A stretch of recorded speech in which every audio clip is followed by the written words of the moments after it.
Does anyone have any good, true, creepy stories? A few weeks ago, my girlfriend and I were sleeping together when I woke up to her saying, "What are you doing?" She sometimes talks in her sleep, but this sounded so coherent and urgent that it jolted me awake, and I asked what she was talking about.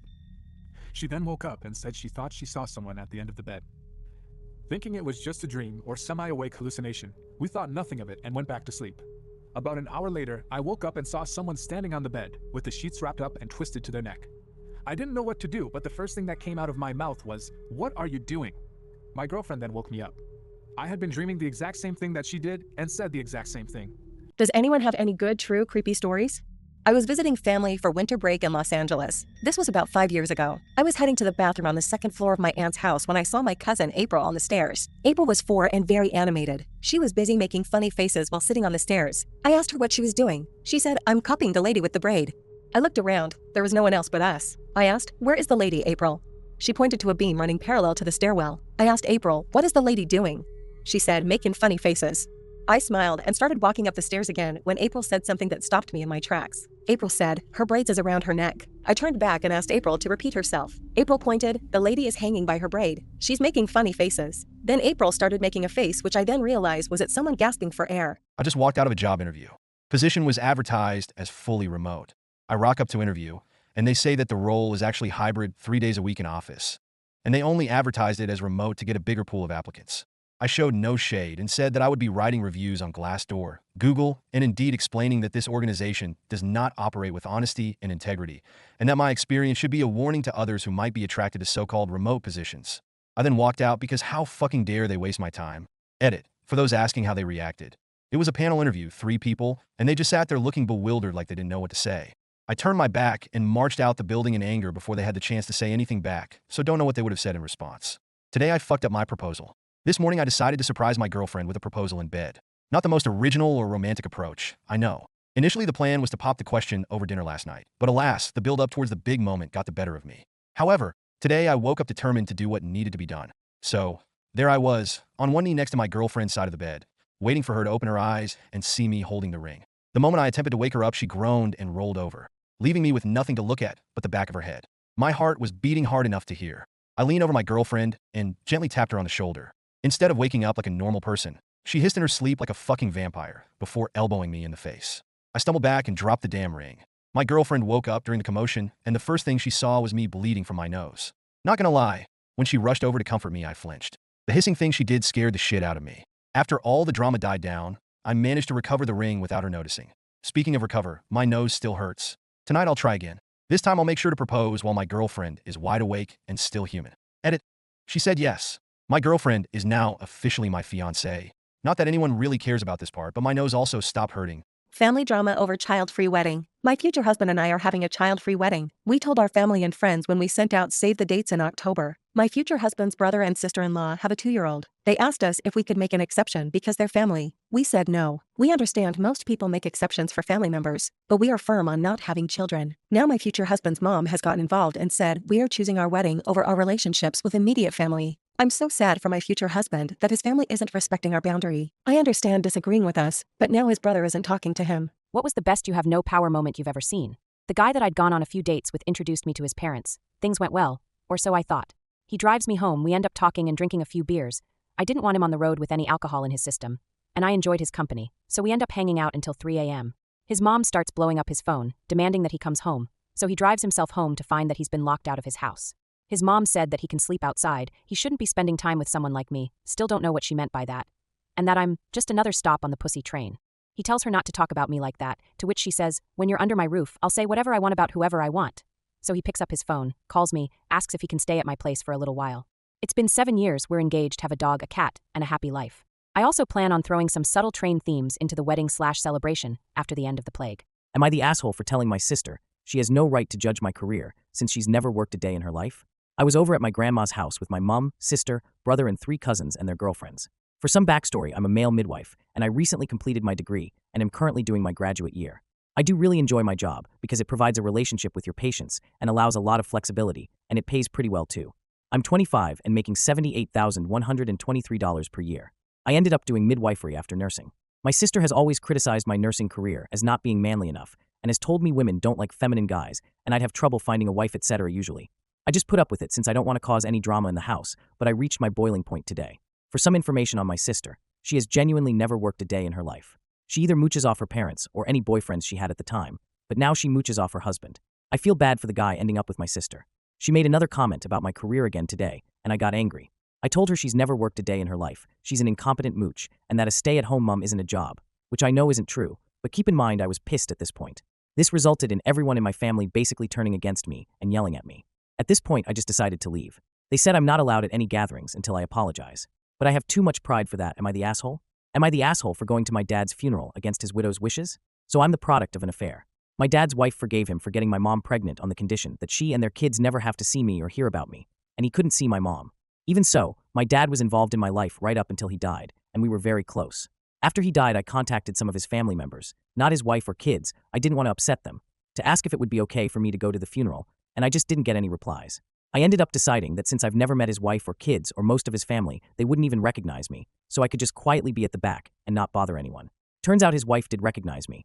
I don't know how, and she interrupted the service to drag me out of the building and yell at me for being there, and then when I tried to leave, she followed me to my mom's car to yell at her.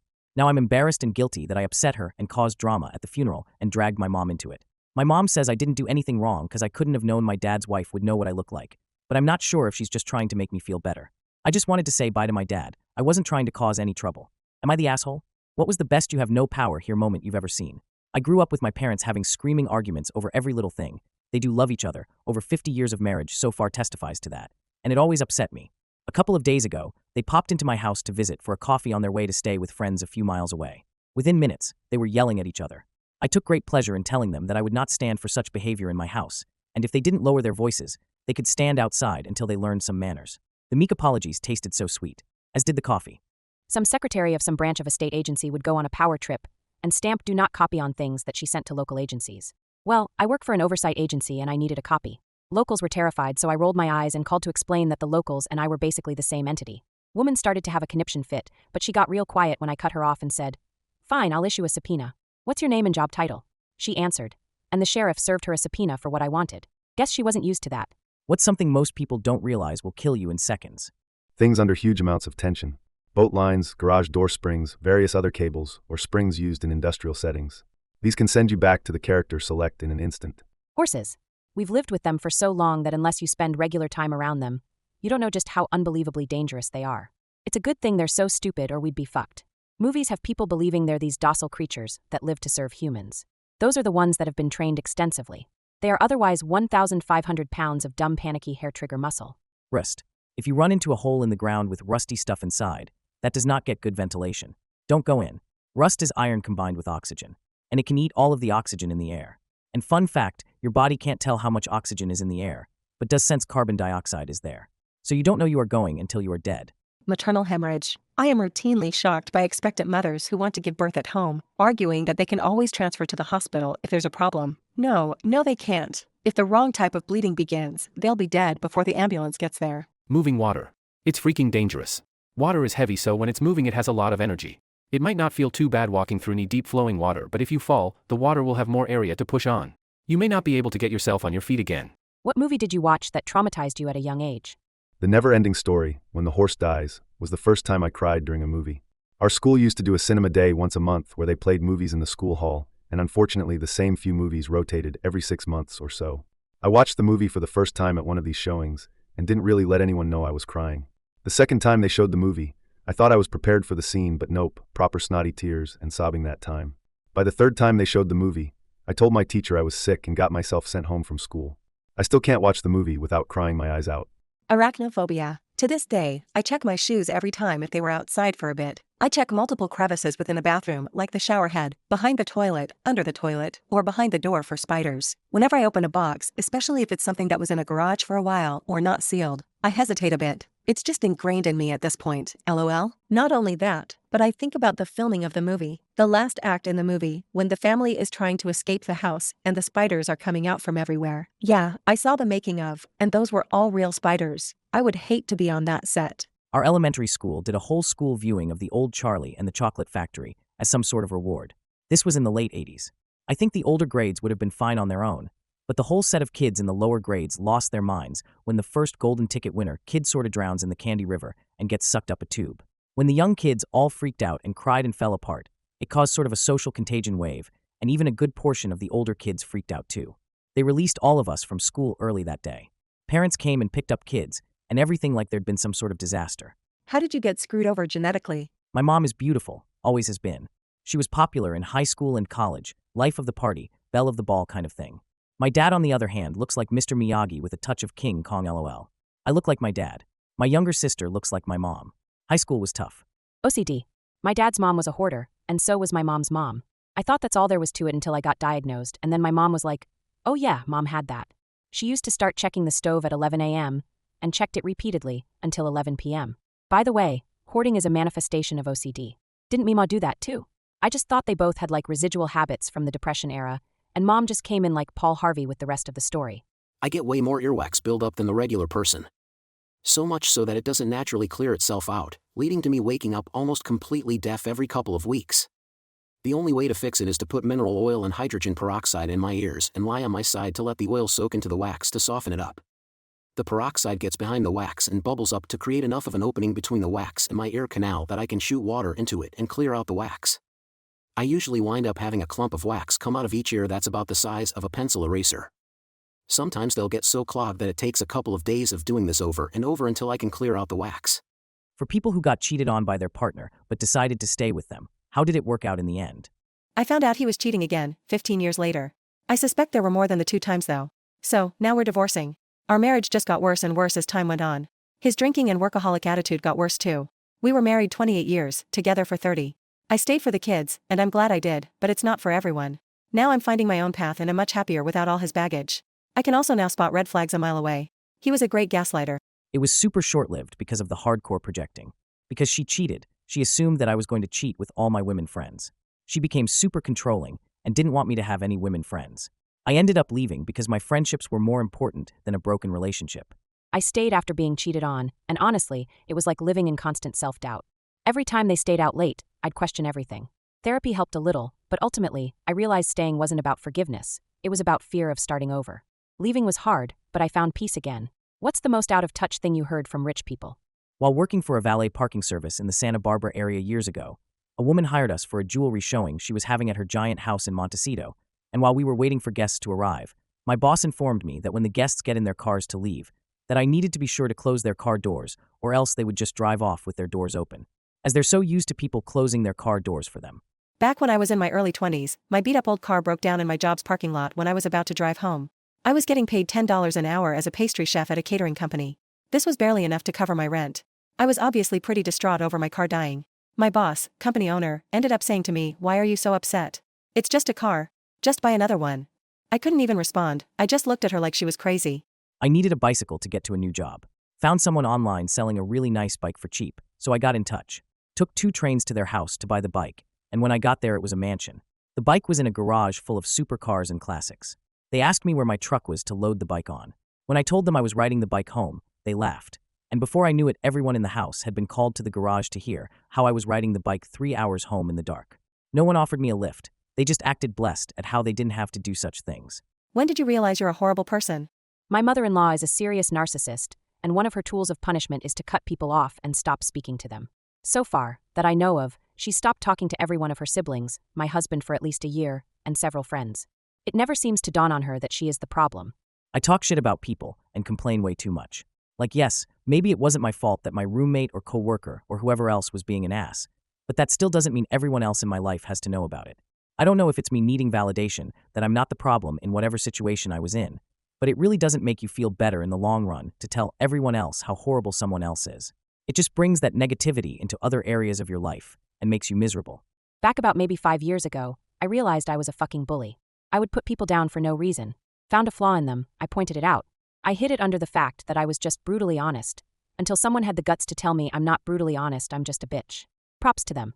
When someone bigger and badder than me at my job started treating me this way, I had a huge self-realization moment. I did not like who I was. I knew where it came from and why I had turned into that, and I worked on it. I ended up now at the human being people will constantly call selfless and kind, a good person. I'm not doing it to hear those, but they help. I'll go out of my way to compliment someone in hopes that they hear at least one good thing that day. I never want to be called a bully again. I never want to think with all the suicides happening that I may have been the cause. I've gone back to people I treated horribly, and offered up the sincerest apology for my actions. When you take a look at yourself in the mirror and realize you would not want to hang out with or love you, then it's time for a change. I'm forever thankful that this is who I am now. What's a dream that you've all let go of? There was a time when I was all about making it big with my art, or being on stage with a band, but as life went on, I realized that maybe that wasn't my path. I love creating, but the pressure of turning it into a career just took the fun out of it.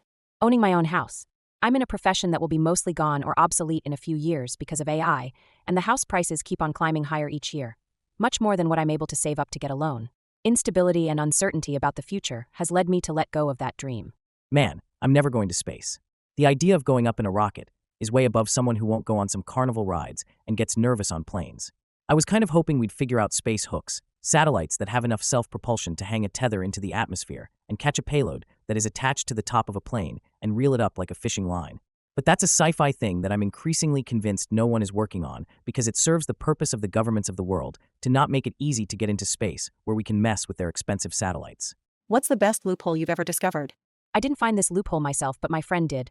A few years back, an online store had this promotion where whoever spent the most money over a month would get free round-trip airplane tickets to anywhere in the world. My friend, who's a fucking genius, found that one thing you could buy on the site was a gift certificate.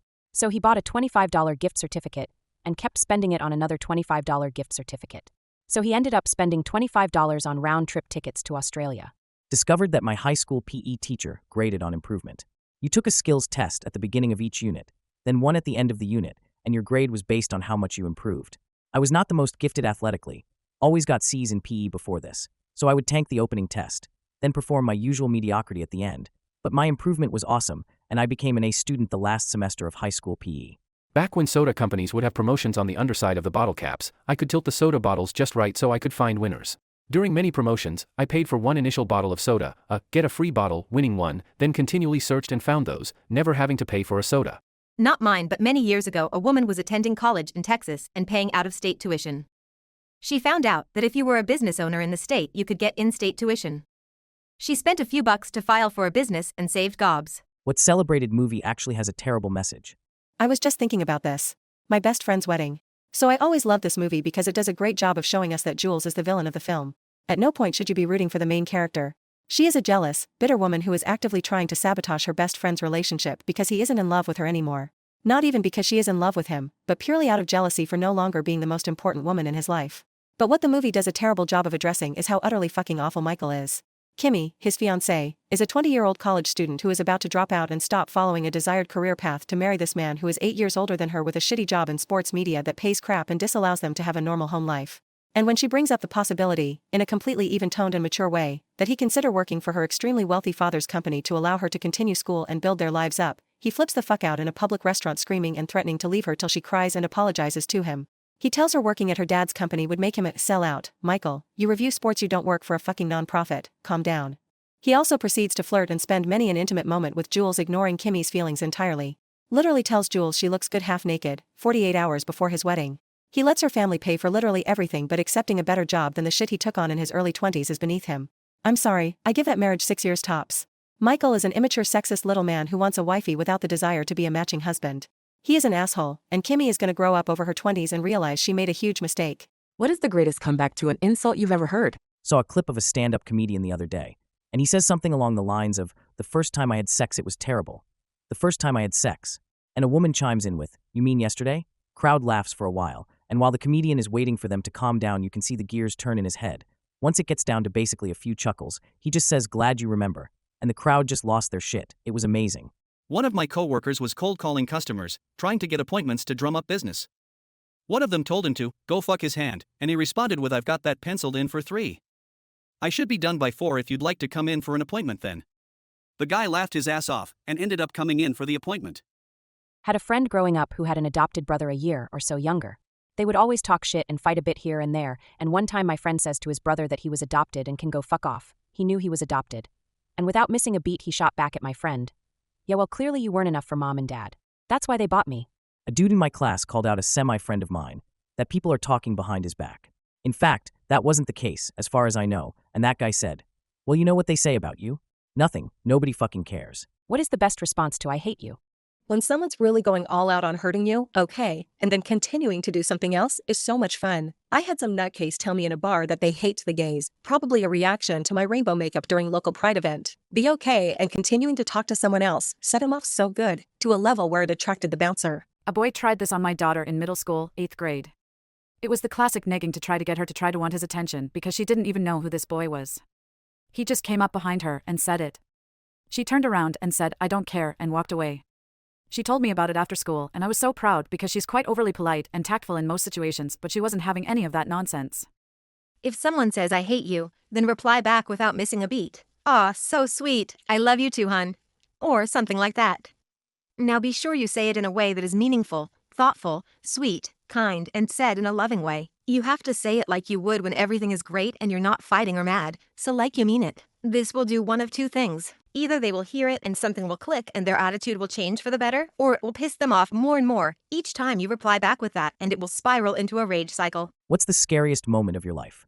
I got robbed in a neighborhood 5 minutes away from my own. They took my phone and my necklace, which was not an expensive jewel, but it had huge emotional significance for me as it was my grandma's last gift to me. Not only that, but the cowards were about to SA me if a random mother, bless her soul, didn't start screaming threatening to shoot them from a nearby window. This was 4 years ago, but sometimes I still have trouble sleeping or having to go near that area. I was accused of a crime I didn't commit. I didn't know better at the time, so I thought I would just go clear things up and talk to the detective. The tactics they use are wild, and there was a moment when I was so stressed and panicked I almost confessed. I see now why false confessions are a thing, and if it ever happened again, I would just not say a damn thing. The methods they use are meant to get a confession, not to necessarily get the truth. Nothing ever came of it, but it was pretty terrifying to have my own brain turn against me like that. I was held at gunpoint for almost 3.5 hours. An employee wanted his paycheck early. We had not even received them yet from home office. The staff sent him into my office because they had no answers for him. He sat down and pulled out a 9mm and said he was going to get his money or he was going to shoot me. It took a fake check and a SWAT team before he left in handcuffs. I thought I was pretty cool the way I handled it, but I had PTSD for months. I never went back in the office again. The company transferred me to another, safer location. The guy with the gun hung himself while in prison. This happened in 1987, and I am always very aware of my surroundings. Sometimes when I'm in a restaurant or public place, I just have to leave. What is a profession that was once highly respected, but is now a complete joke? Journalism. Somewhere along the way, it stopped being about delivering the news in a timely manner and started being about getting clicks and being the first to report something, even if it might not have been true. Mail carrier. In the US, at least.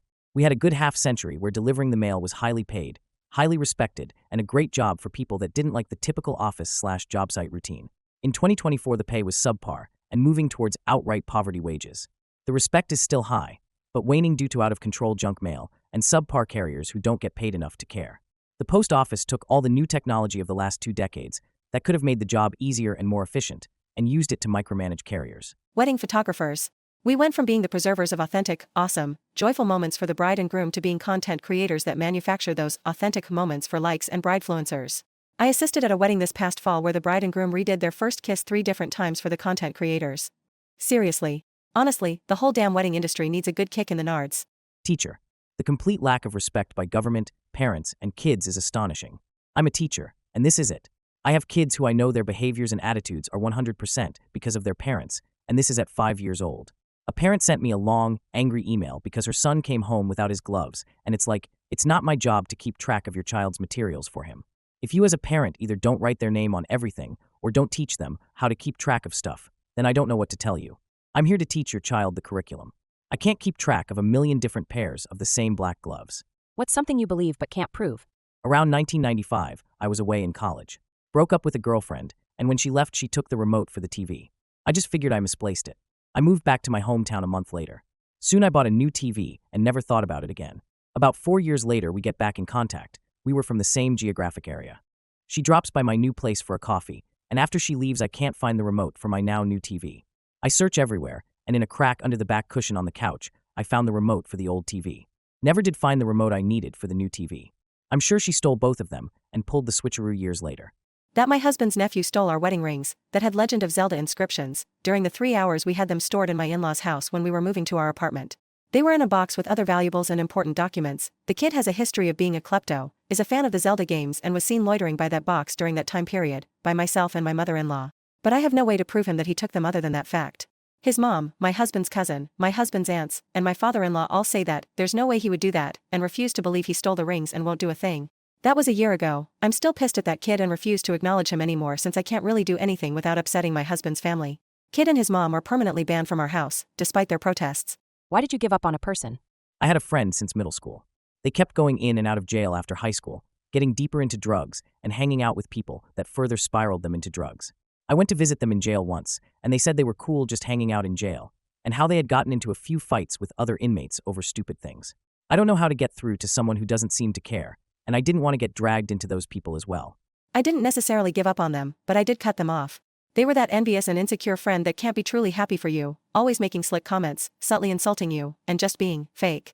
I addressed it a few times and they always brushed it off. Eventually, I started resenting them too, and was subtly acting like a fake friend as well. Finally, I just ended the 12-year friendship. I haven't given up on them, and if they can own up to what they did and make an attempt to be better, I'm open to the friendship again. But I'm not a punching bag. It's been almost a year since I ended the friendship, and they haven't reached out or made any attempts to even admit what they did was wrong. I guess eventually I will give up on them. I had a friend in undergrad who I kept up with for a bit after, but they were just so aggressive and mean when we argued. It impacted my happiness too much. I also realized that it wasn't their choice. They simply couldn't help themselves even when I gave them this feedback. I gave up when I realized I was putting in more effort than they were. It wasn't about anger or resentment. It was just a realization that I was investing in a relationship that wasn't mutual. Sometimes walking away is the healthiest thing you can do for both of you. Redditors who have died and come back to life. What did you see? My sister died and said it was extremely peaceful. She said it was very loud, like a train station. There was lots of talking and she was stuck at this area that was like a curtain with lots of beautiful colors that you don't see in real life, according to her. A man told her he was sorry, but she had to go back as it wasn't her time. I was in a gray fog with a girl who looked a lot like a young version of my grandmother, who was still alive, but dressed like a pioneer in the 1800s. She didn't say anything, but kept pulling me towards an opening in the wall.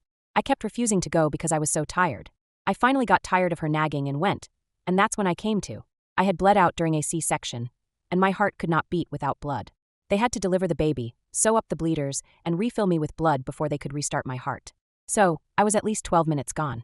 At the end of one semester in college, I collapsed in the bathroom due to exhaustion after being up for around 72 hours.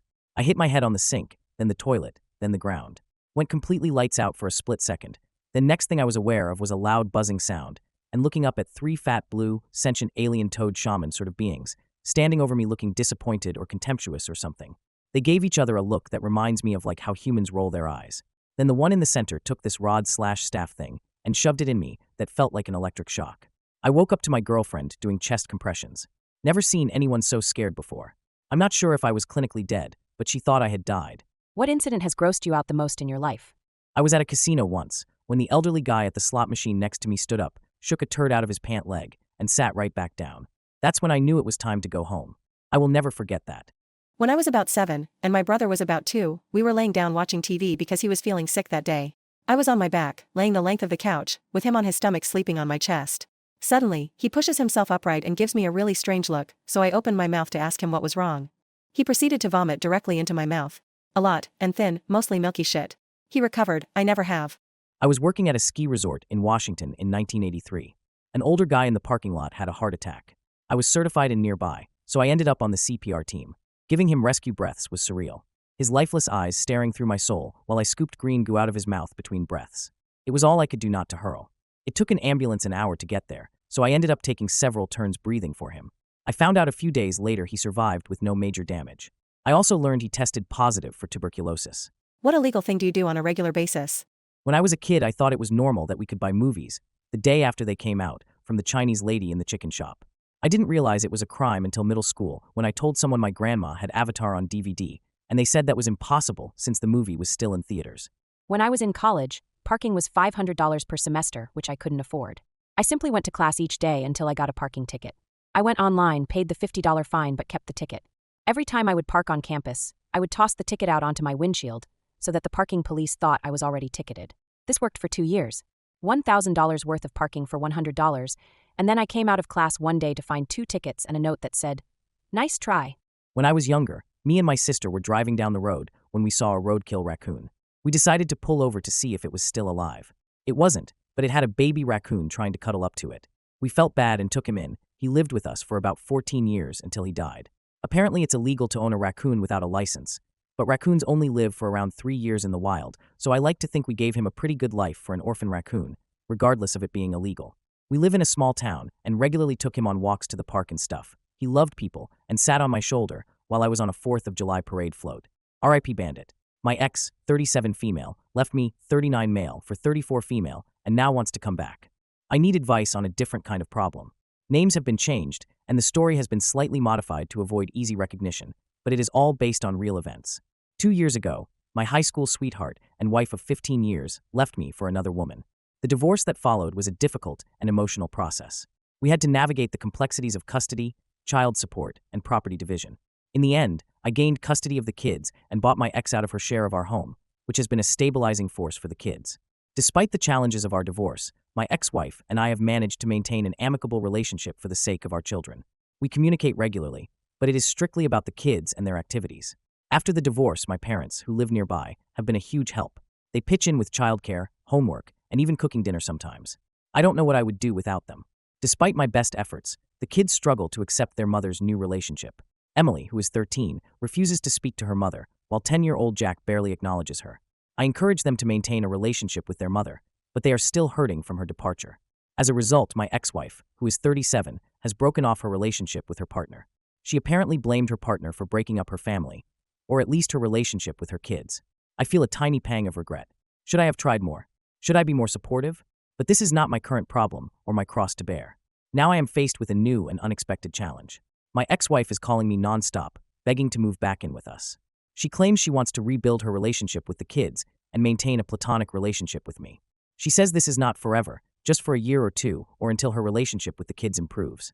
While we have remained amicable, I have moved on and I am not interested in any close relationship with her, platonic or otherwise. I have even started dating occasionally, though nothing serious has come of it yet. And the kids, would they even want their mother living with us again? I have tried to convey my reservations to my ex-wife, but she is insistent. She pleads with me to reconsider, saying she will live in the basement and won't disrupt our lives. Now her friends and family have started pleading as well. Is there any good that can come from letting her come back? Or any silver lining? Has anyone been in a similar situation? Thanks for any and all help. I dumped my girlfriend over text this morning. We were together for a few years and had started talking about marriage. Marriage was something she had to sell me on because my 3 boys, ages 6, 8, and 10, are my first priority. When the topic of marriage came up, she became a totally different person. I have always been financially responsible. I have only 5 years left on my mortgage, multiple life insurance policies totaling $1.5 million, a retirement account, and investments. All of that is being left to my kids if something happens to me. My girlfriend did not have the same financial stability. She asked if I would leave everything to her.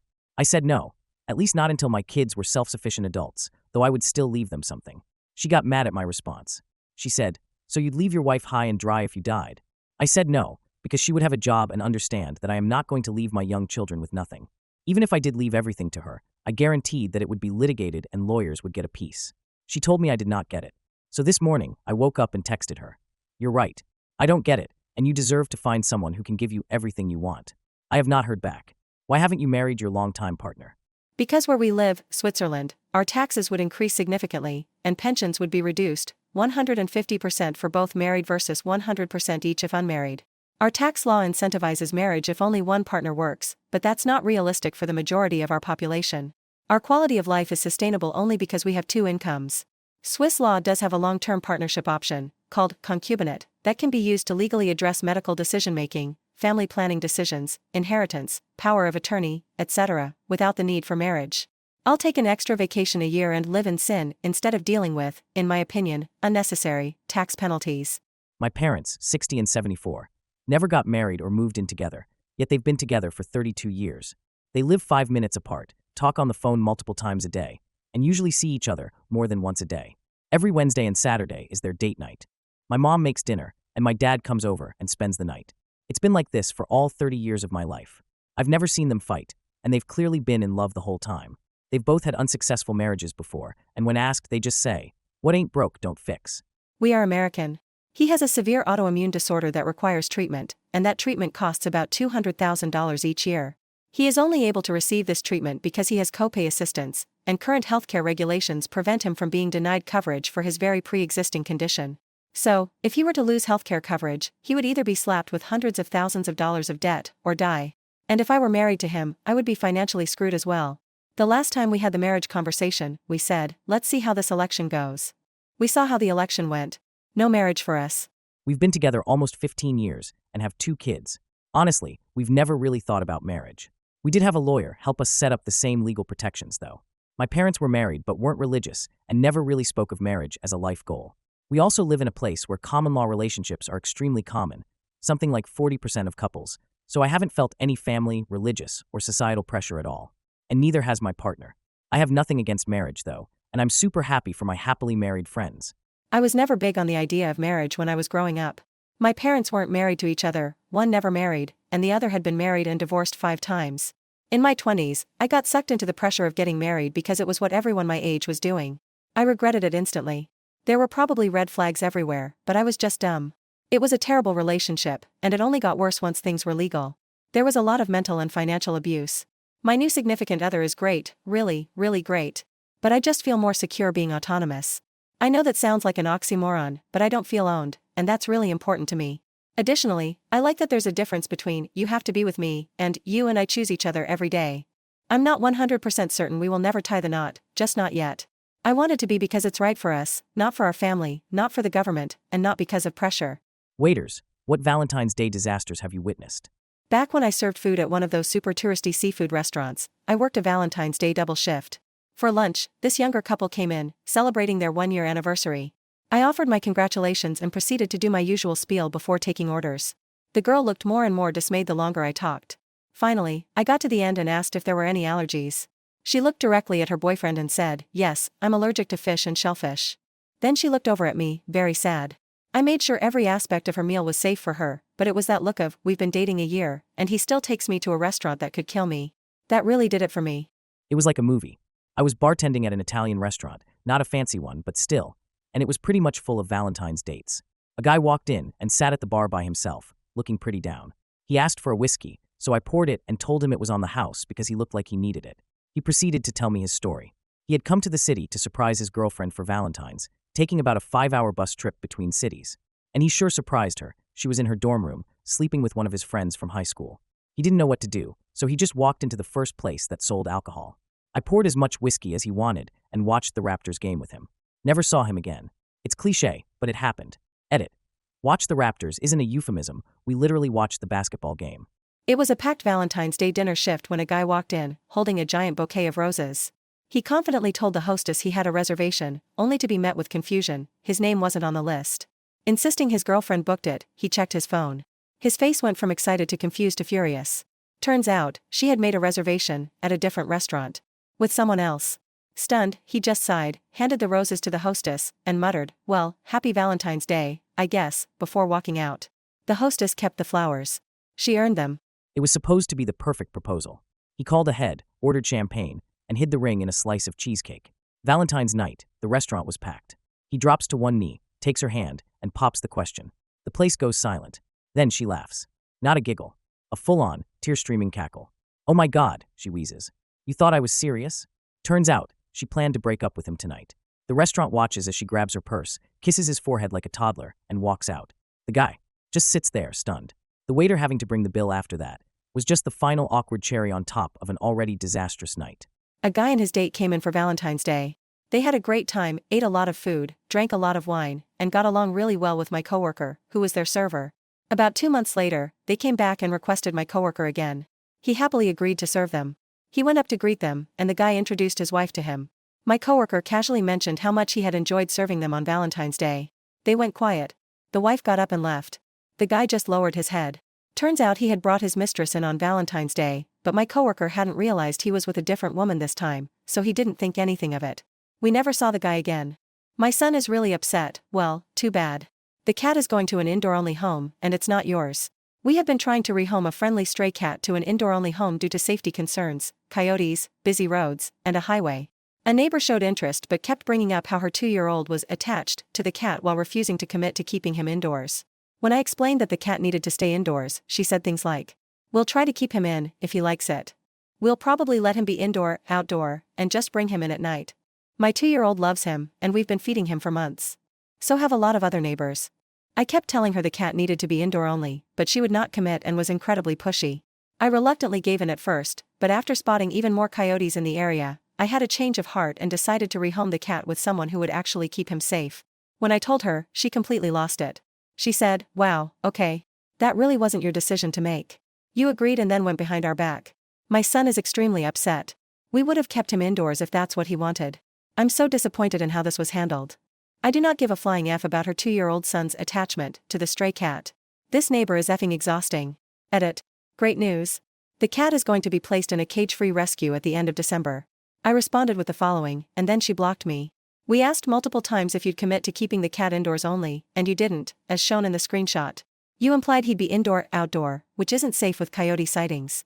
Transitioning a stray to indoor only requires dedication. This decision was about the cat's safety, not your toddler's attachment. Also, when we were initially talking, nobody was in possession of the cat. The entitled neighbor said she was going to let the cat into her home regardless. I ended up finding and housing the cat first. The coyote sightings were recent, after our initial conversation.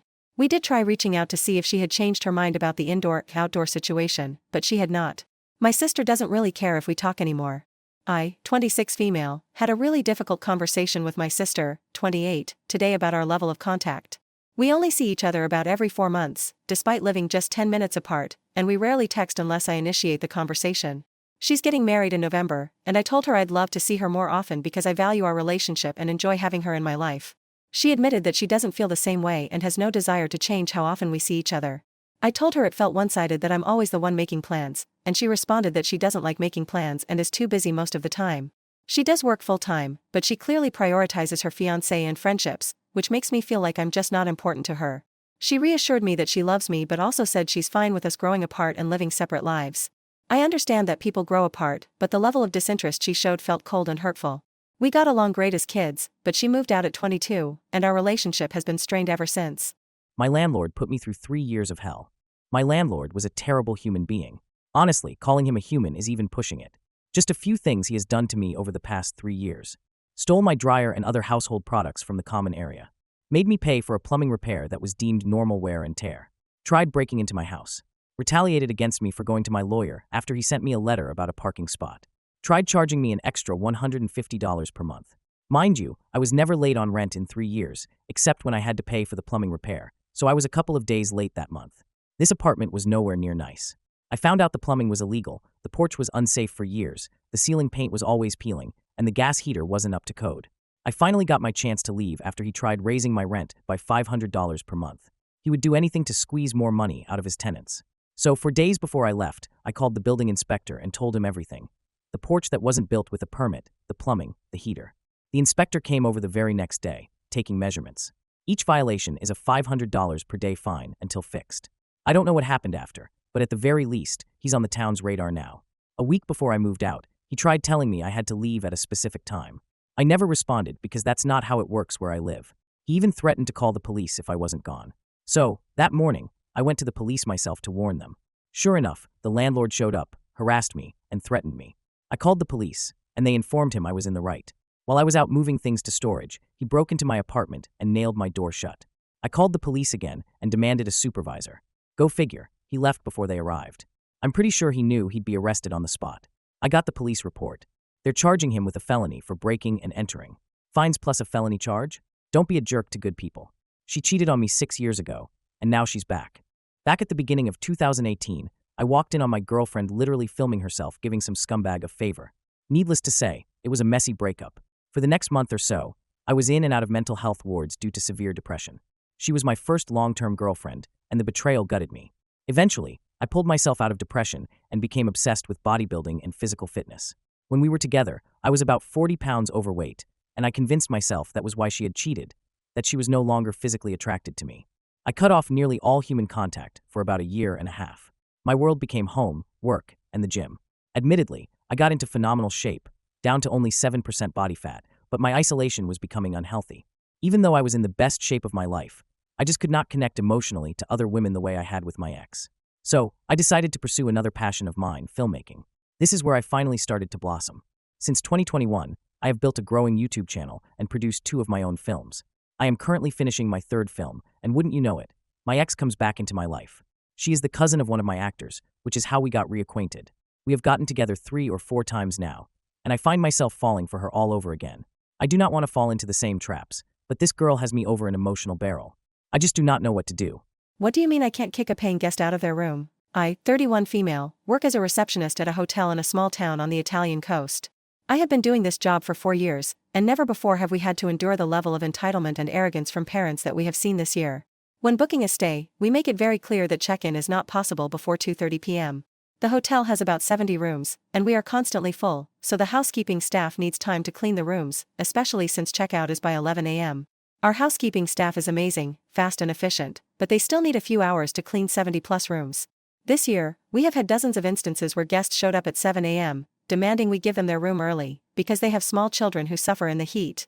On several occasions, these arrogant guests even suggested that we go and kick the previous guests out of bed at 7 a.m. to make room for them and their kids. How does someone even think about suggesting such a thing? Were they raised by wolves? Are they not disgusted with themselves for even asking? What is up with these people and their massive narcissism? And the irony does not stop there.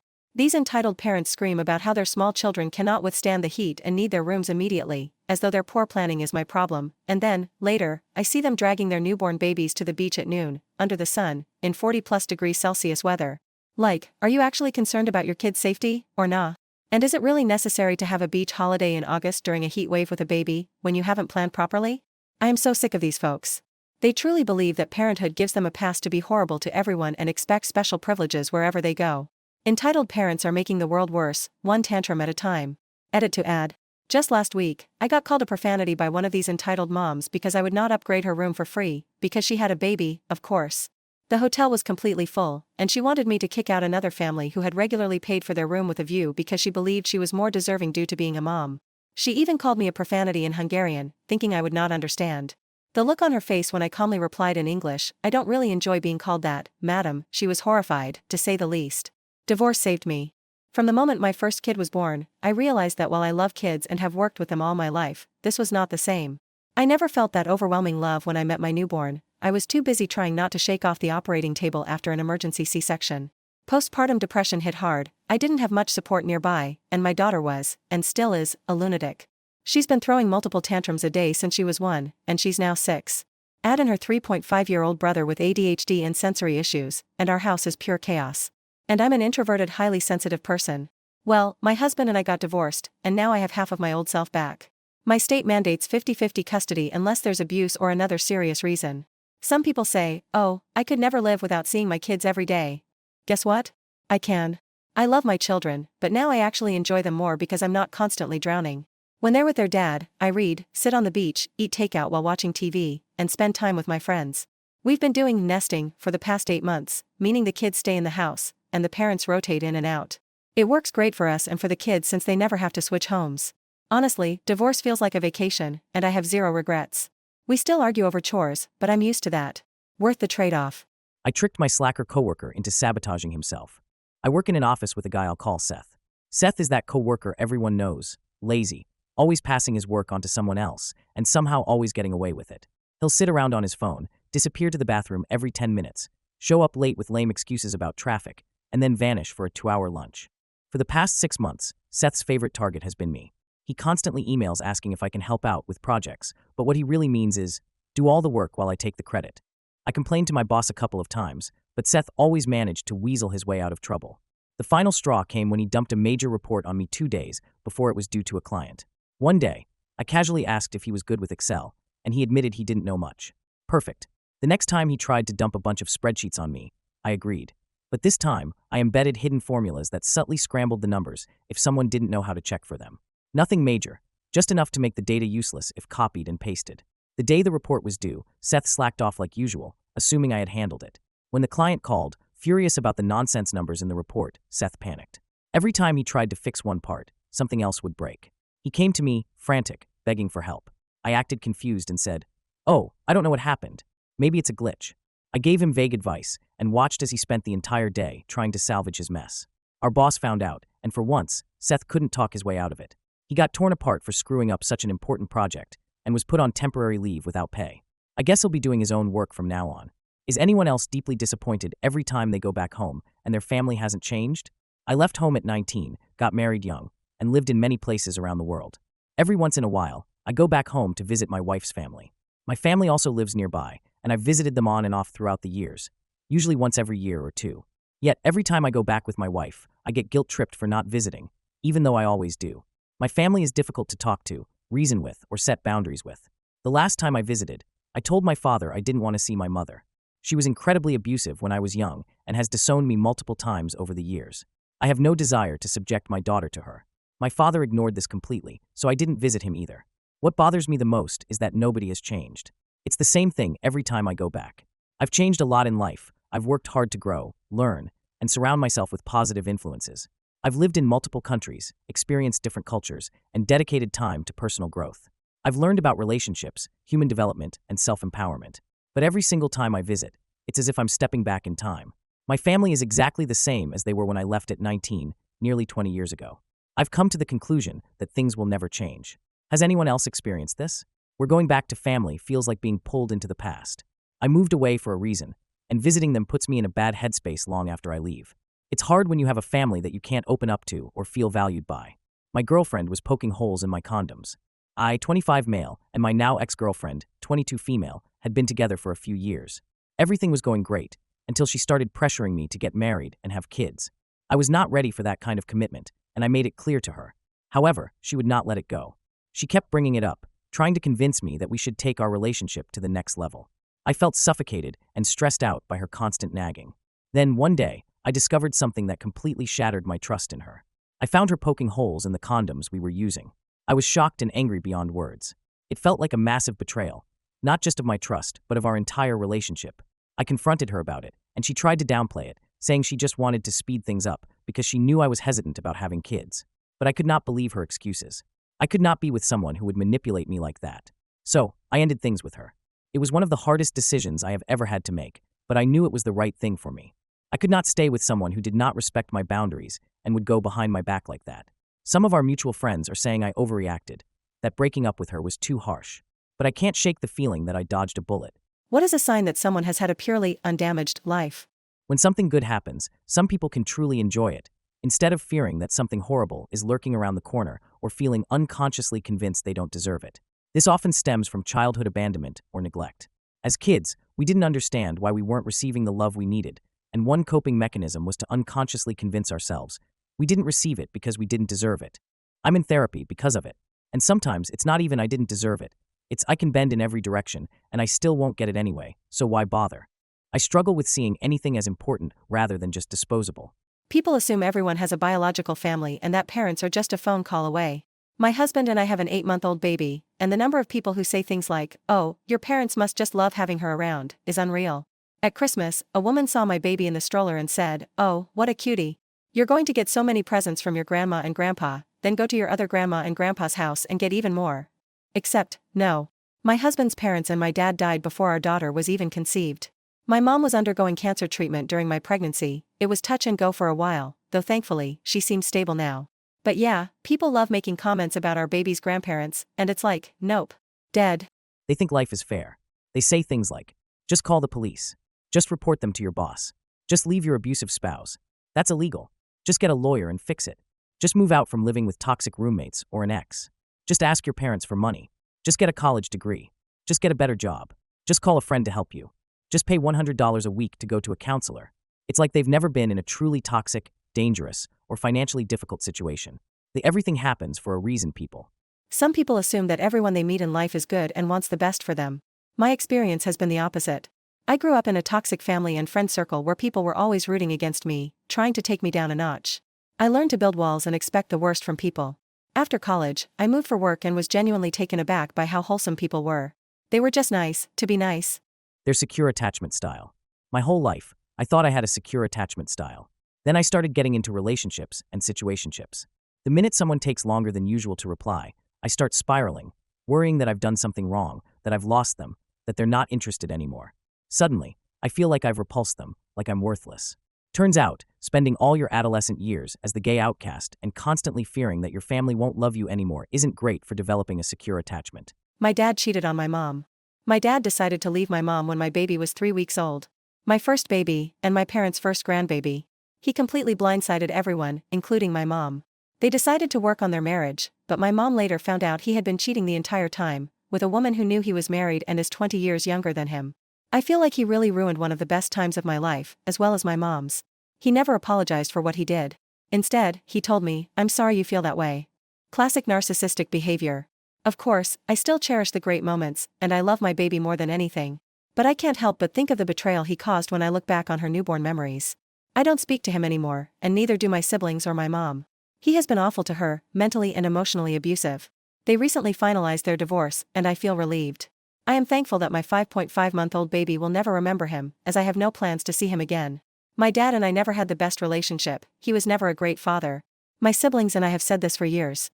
He has never reached out wanting to see my daughter, which does not surprise me. He is still with his new girlfriend and her 3 kids. They recently moved in together after dating officially for less than 3 months. He treats them a lot better than he ever treated us. I think a lot of this started because my baby made him feel old. He's 57. Is it terrible of me to never want to see him again? I turned off my upstairs neighbor's power. I have been living in this building for about 2 years, and a new neighbor moved in about 6 to 8 months ago.